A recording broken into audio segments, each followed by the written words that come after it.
Situated between four continents, the Atlantic Ocean stands as one of the largest and most influential maritime domains on Earth. It has been a pathway for legendary explorers and the setting for monumental infrastructure achievements.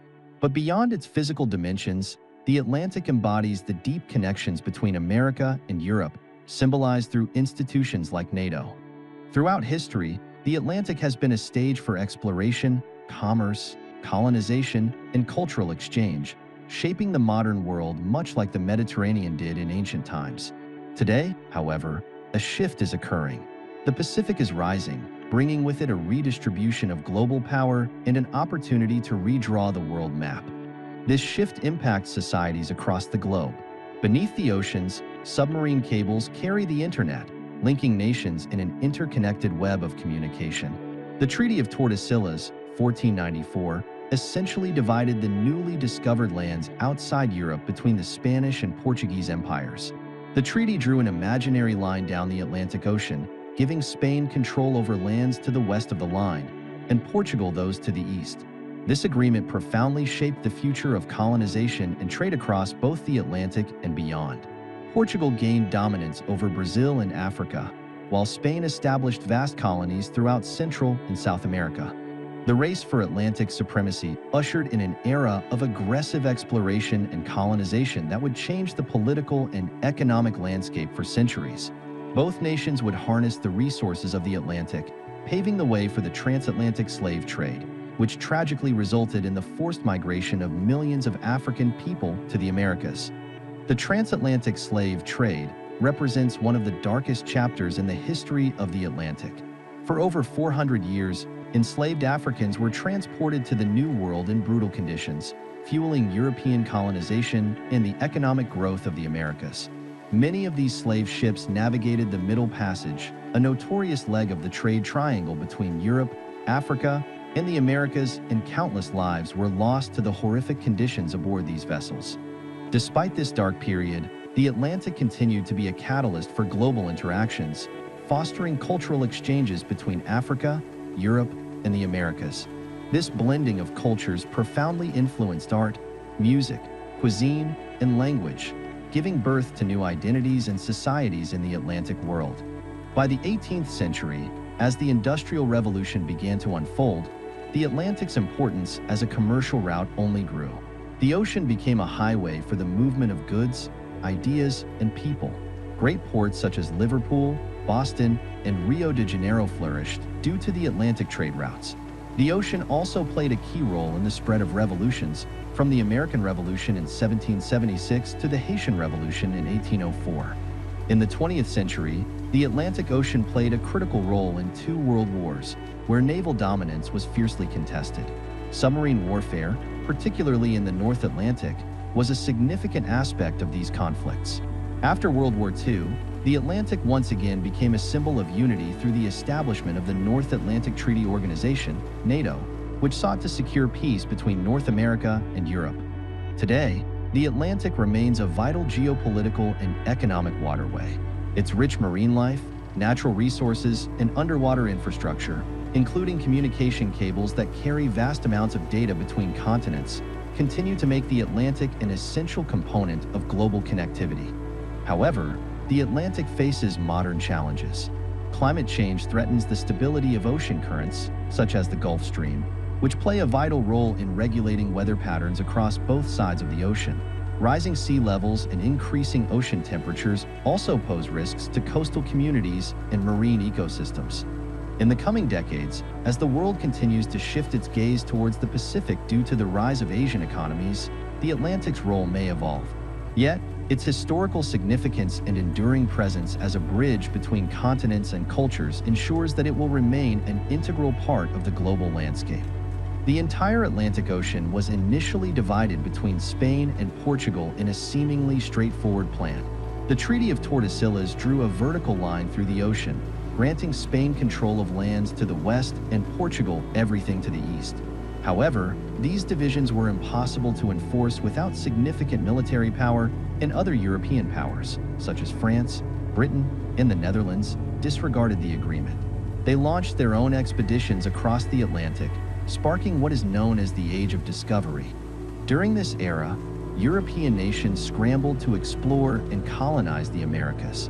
By the end of the Age of Discovery, almost the entire continent was under European control. The motive driving this expansion was simple: the search for wealth. The riches found in the New World, precious metals, resources, and land, were essential for supporting massive standing armies back in Europe. These resources fueled fierce arms races and conflicts among European powers, all eager to seize and exploit the riches of the Americas. Spain and Portugal concentrated their efforts on the Caribbean and South America. Both empires exploited internal divisions and conflicts in the Americas to achieve dominance. Spain famously used the turmoil within the Aztec and Inca empires to overthrow these native rulers and establish control. Portugal, meanwhile, often relied on local allies for initial assistance, only to dispose of them once their objectives were met. This led to the rise of a new elite class, blending European and American ancestry. At the same time, Britain and France focused on colonizing North America. This competition for land and resources resulted in centuries of conflict, shaping the course of history in both the Old World and the New. While Portugal and Spain dominated the Southern Hemisphere, the British and French would soon make their mark in the North, setting the stage for the rise of the United States and Canada. Here in the North, the situation was vastly different compared to the centralized empires of the South. Instead of kingdoms, the land was ruled by a patchwork of loose coalitions and tribes. By the time British and French settlers arrived, these native coalitions lacked coercive authority and centralized power. There were no singular rulers who could negotiate on behalf of entire nations, making it difficult for any organized resistance to form. As a result, the native populations in North America were slowly pushed westward, retreating into the interior as European colonies expanded. This marked the start of a long and painful decline for native communities. In contrast, colonization in both North and South America saw some of the highest levels of violence in history. By the 16th century, European powers were locked in fierce naval battles for control over maritime trade and new territories. The Atlantic Ocean became a major commercial hub, not just for goods, but also for the brutal transatlantic slave trade. Millions of Africans were forcibly transported to the Americas, and this trade would have lasting effects on the demographics and culture of places like Brazil and the United States. The interaction between the Old World and the New World wasn't limited to the exchange of goods and labor. It also sparked the Columbian Exchange, a period of intense biological and cultural trade. Crops like maize, potatoes, and tobacco were introduced to Europe, while wheat, coffee, and sugarcane were brought to the Americas. This exchange revolutionized global agriculture, economies, and even diets, leaving a lasting legacy that shaped the future of both continents. By the 17th and 18th centuries, the Atlantic Ocean was the beating heart of European prosperity. The wealth generated from trade allowed European nations to fund, build, and expand their colonies in Africa, Asia, and the Americas. To manage this, new legal systems were developed, and new cultures and languages emerged as these colonies took on unique identities. This period of expansion and consolidation laid the foundation for modern international trade networks and reshaped geopolitics in ways still felt today. In the early 19th century, the power dynamics between the two sides of the Atlantic shifted once more. The United States declared the Monroe Doctrine in 1823, effectively asserting control over the Western Hemisphere and keeping European powers out of places like Cuba, Haiti, and Panama. As American influence grew in the Atlantic world, European focus shifted to Africa, leading to the scramble for Africa in the late 19th century. The introduction of new innovations, such as the steamship, made travel across the Atlantic faster and more efficient, further intensifying global trade. New migration waves saw millions of Europeans move to the Americas, particularly to the United States, blending cultures, languages, and ideas. By the 20th century, air travel revolutionized transatlantic journeys, making North America and Europe even more interconnected, culturally and economically. This continuous exchange across the Atlantic fostered the concept of Atlanticism, a close relationship between Europe and North America built on shared values of liberalism, diplomacy, and economic cooperation. The control and influence over the Atlantic transformed these Western powers into global leaders, shaping the world order for centuries to come. The geopolitics of the Atlantic have long been intertwined, with Europe and the United States influencing each other's stability and security. Twice in modern history, American soldiers landed in Europe to defend shared interests, most notably during World War II. In this conflict, the northern Atlantic Ocean became a critical battleground. German submarines, or U-boats, sought to sever the supply routes between the US and Europe, controlling the flow of arms, troops, and provisions. Even after the war ended, the struggle for dominance over the Atlantic continued, not in the form of battles, but through the creation of international alliances and institutions aimed at promoting stability.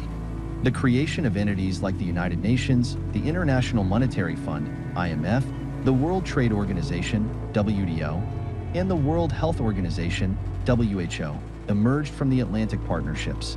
These organizations established the foundations of international law, a system of agreements and rules governing the interactions between countries. This was unprecedented in world history.